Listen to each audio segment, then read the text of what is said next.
Welcome to Narrow Ground Entertainment. I'm Steve the Unimpressed, and this is episode 6 of Steve Solo's 7 Days to Die Alpha 19. In this episode, I am going to finish doing my repairs to my set of towers over by the roads there that I'm using to defeat 7-day hordes. On the way over there, I'm going to swing by the farm and see if things have grown, because today should be the day for my crops to finish growing. I will cut that out if they're not done yet and come back to that later. After I've finished doing repairs over on the fortifications, I will probably wander around in search of more gut piles again, because I'm still trying to expand my farm and I need all the rotten flesh that I can find. If I don't have much success with that, I might go start raiding buildings in town in the hopes of finding some vultures on the roofs. Because those, as we've seen before, yield some rotten flesh, although not as much as I would like, and some is better than none. I've reached my towers, so I'm going to start upgrading all these leftover flagstone blocks into bricks. The farm is not finished growing yet, so I will have to swing by that later in the episode. I think it should finish sometime today.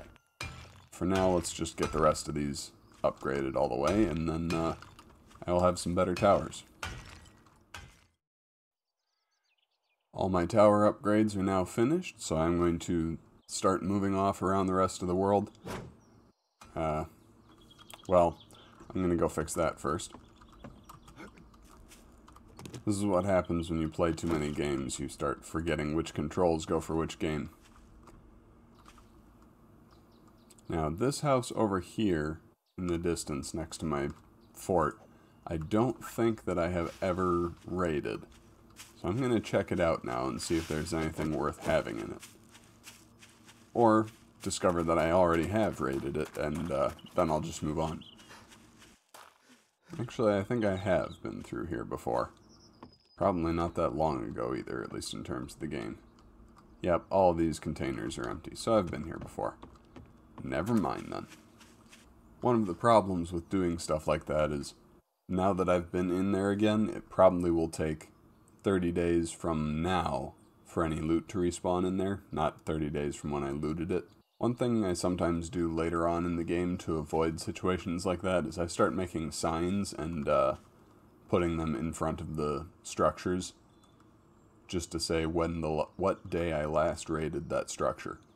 That way, if it hasn't been at least 30 days, then I know the loot inside will not have respawned, so it's not worth going in there again. It also kind of helps me mark what I've already raided.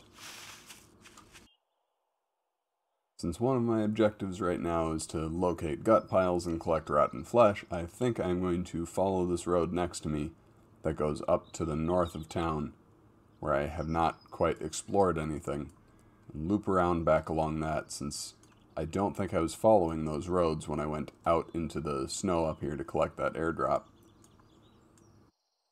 That should give me the chance to explore some unexplored territory. Hopefully some of this road that is revealed on the map I still haven't collected all the gut piles from. And then I will loop around to some of these buildings on the north side of town, maybe pick one to raid. Well, I found another cougar. And then I missed him, but he didn't appear to hear the gunshot. Hold still. That time I hit him.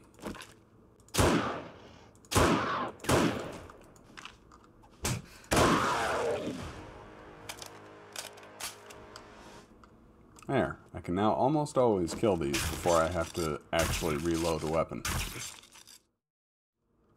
Here we go. One gut pile.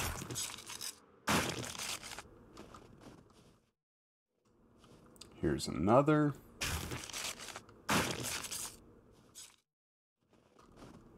And now we've reached town. And I think I have checked over this part of town pretty thoroughly for those. So I'm going to swing back north towards those buildings I was looking at.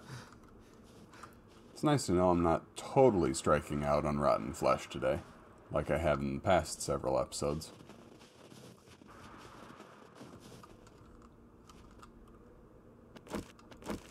Here's a third one that it actually looks like I just didn't collect at the time, because I'm pretty sure I've been up here before.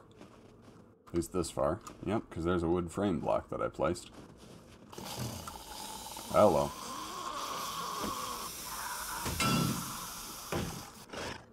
Somebody has taken offense to my being here.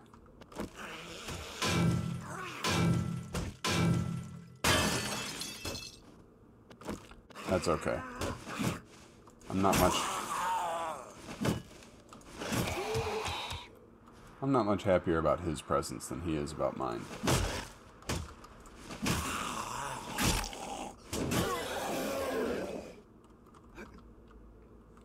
I believe I won that argument.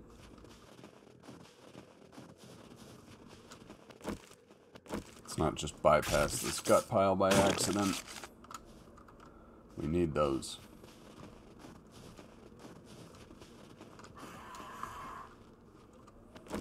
Hello to you too.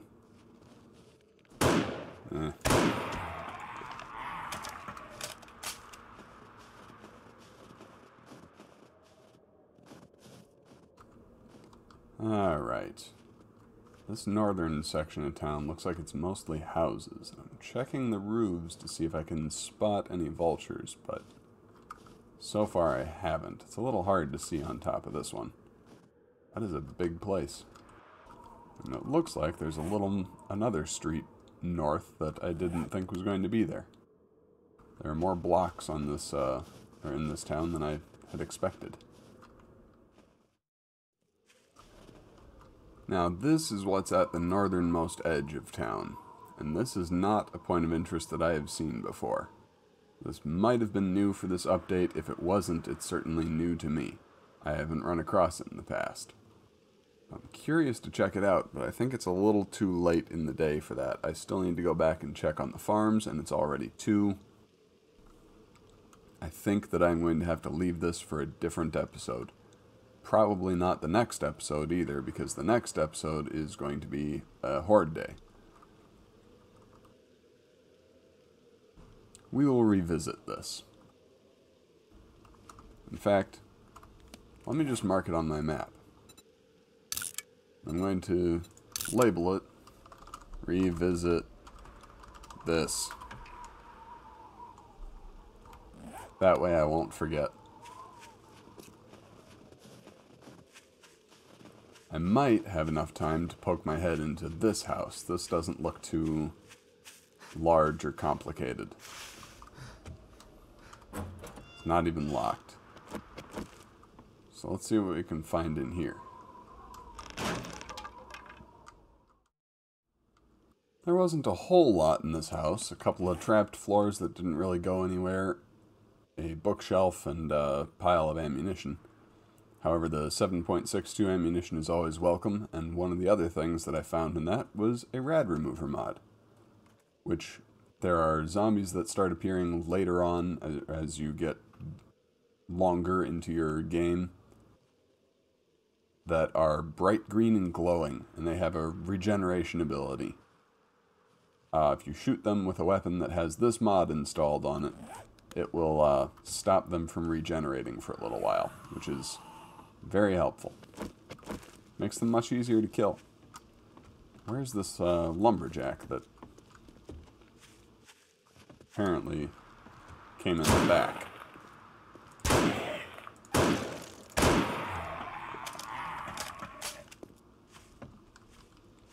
Breaking and entering is my thing.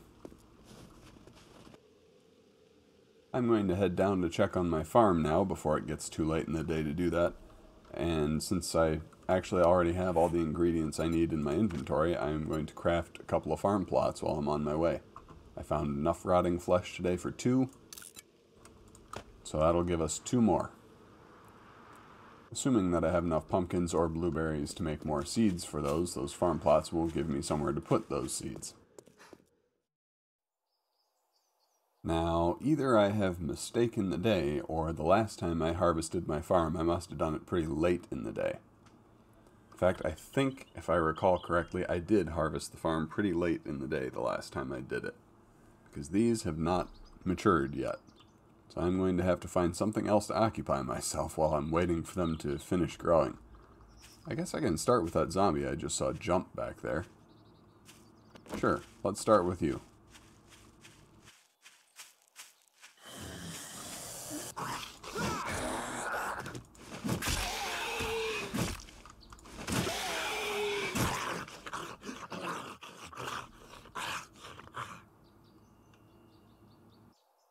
one more out of the way.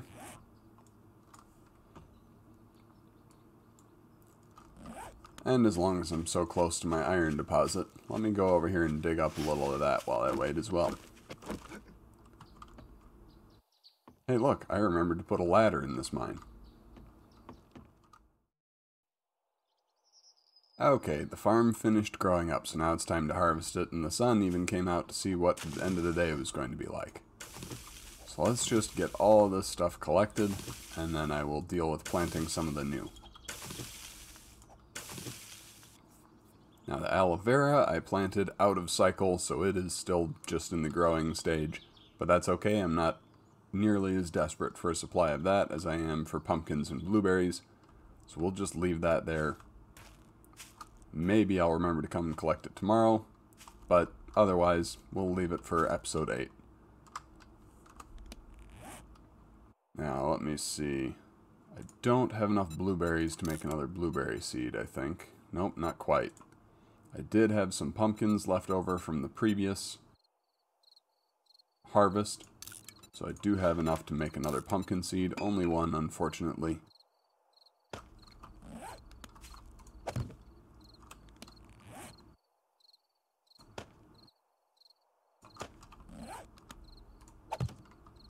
There, we now have 4 pumpkin plants growing, and this did not connect.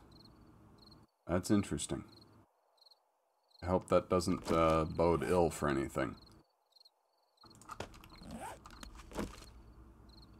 There was an update to the game in between when I recorded the last episode and now. And it looked like a minor update. It was from 19.0 stable to 19.1 stable. But it looks like they did change a few things. I actually noticed earlier in the episode, if you look at my belt bar, I'm pretty sure that before this there were only 8 slots on it, and now there are 10. So it looked like that got changed. And this is the only other change that I have run across so far today. These are not connecting up. Everything still seems to be growing fine, though. So hopefully that's not going to matter. Now, what do I want to do with this last farm plot? Let me see here. I think that will depend on whether it's going to be pumpkins or blueberries that is most likely to get another seed. Let me just check here. I have 4 pumpkins right now, and I have 4 pumpkin plants, and I should collect 2 from every plant. That would mean next time I'll collect 8 pumpkins, so I'll have enough to make at least 2 more pumpkin seeds if I wanted to. Blueberries, I have 1 empty planter spot already. And I have 2 plants, so next time I harvest I will collect 4 more blueberries, which will give me 8. So I have enough for the number of blueberry seeds I'm likely to get, and not enough for the number of pumpkin seeds I'm likely to get. So let's put that there. Which also provides useful information on whatever is going on here. Newly placed farm plots are still connecting up, but they are not connecting up with farm plots placed previously. So I'm going to have an interesting little shape in the middle of my field. But I guess that doesn't really matter much. I hope it doesn't really matter much. Let's just not worry about it for now. Well, it's nighttime now, and I've divested myself of some of my inventory clutter, so I'm going to take a minute to talk about some of the more interesting stuff that I found today. One thing that I found that I didn't really talk about on camera when I found it, because I was just running down the road searching random piles of trash, is the schematic for a double-barreled shotgun. Up until now, I have not had any shotgun of any kind. I don't remember if I had seen one for sale at the trader and just decided against buying it or not, but I do have a lot of shotgun ammo lying around right now. So now that I know how to make one of those, I'm actually going to take a look and see what it's going to require for parts. Double-barreled shotgun, since I can only make a level 1, is going to take a couple of springs. I think I have some of those around. Scrap polymers, duct tape, forged iron, and shotgun parts. I will probably go ahead and grab the things that I need for that and get one of those started on the workbench, because that will allow me to use that ammo productively, which, you know, is always a good thing. But also, a shotgun is one weapon that, even though I don't use it a lot in combating zombies directly, I like to have around for when I start mining. These know that I'm here or not? They appear to know that I'm here. Oh, I didn't reload.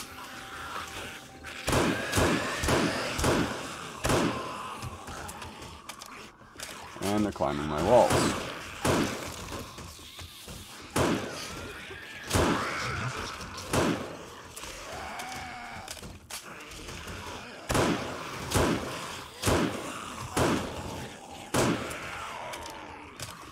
You are ugly.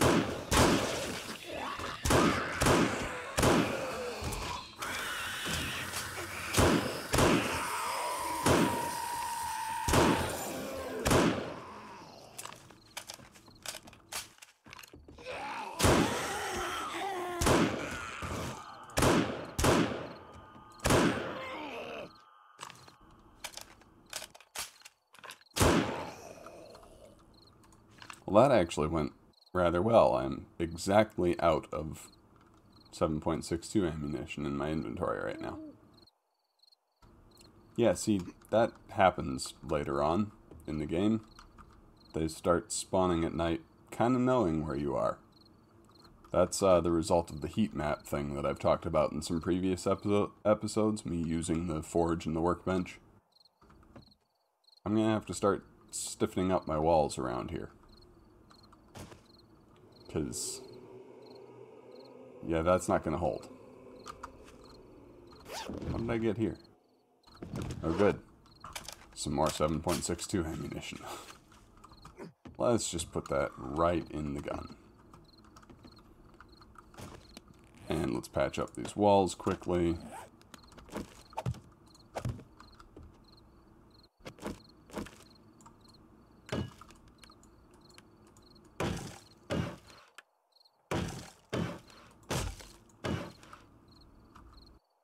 As I was saying, I'm going to go ahead and make a shotgun.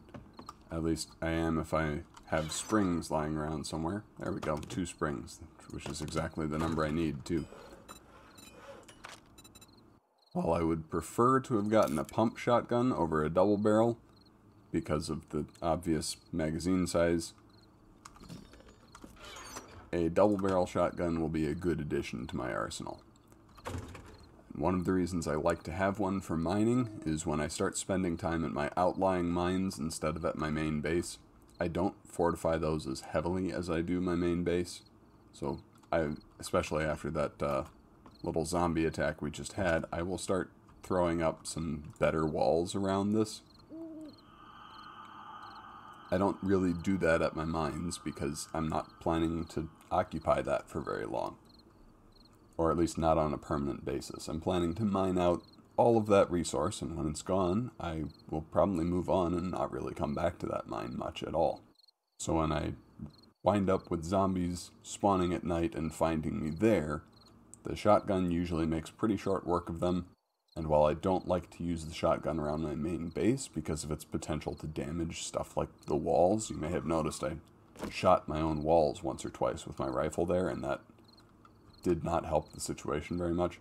If I had been using a shotgun there, I might well have destroyed entire blocks completely. Which, you know, isn't really that helpful. At the mines, though, I'm not really that concerned about that because there's not as much there that's valuable to destroy. I'm also going to have to start moving more of my resources, like these, underground after this, because if zombies break these wall pieces, these chests can fall off, and if they do, all the inventory that was in them is then lost. As a matter of fact, while I'm thinking about that, why don't I just go down here and put another chest on the wall on this side, and I'm going to use that to store the stuff that's in my general crafting components chest here. So I'm actually going to pick up as much of this stuff as I can and bring it down there with me. The other thing I wanted to check quick is whether one of the things they updated was the storage capacity of these storage chests, because I had noted in earlier episodes that it is smaller than it was in Alpha 18. So let's see, nope, it looks like it is still an 8x6. Which is fine, that just means I have to make more chests than I used to have to make. Not really that big a burden, is it? There, now this chest upstairs is more or less empty, and I'm going to start using it, for the time being at least, to hold relatively useless things like cotton and goldenrod seeds that I can just find at random in the world. Those aren't exactly a precious resource. These dyes that I've taken off of various locations, actually I'm not really sure where I got these, they just wound up stored in this chest because there was nowhere else to put them. And the stuff that I'm hanging on to sell to the trader, because that will be rotated out relatively frequently. In fact, I'll probably make a trip to the trader tomorrow, and these will then be gone. However, even that type of inventory I will eventually move below. For whatever reason, I tend to make bases underground in this game. Probably because the zombies are somewhat less able to destroy stuff that you hide underground. They can't run to it directly. I'm also going to stash away in my spare equipment chest this quality 6 set of padded gloves that I found. Not because they're actually particularly useful, which they're not, otherwise I would wear them, but because they're quality 6 and I'm a magpie. So we'll hang on to those for now. The last thing I'm going to make sure I do before we end the episode is I'm going to add this rad remover mod to my marksman rifle, because every mod that you add, regardless of its other effects, does up the damage that the weapon does. So even if the mod isn't something that you need the benefits of all that often, you might as well add it to a weapon if you want it around, because it improves the damage overall. Later on in the series, I may decide to move that to another weapon, especially if I get an M60 machine gun, but this is a good place to store it for now, and I won't lose track of where it is. That's where we're going to leave this video. Thank you for watching. Leave a like on the video if you enjoyed it. Subscribe to see more content from me, and if you want to help my channel grow, please share it with your friends. Goodbye, and God bless.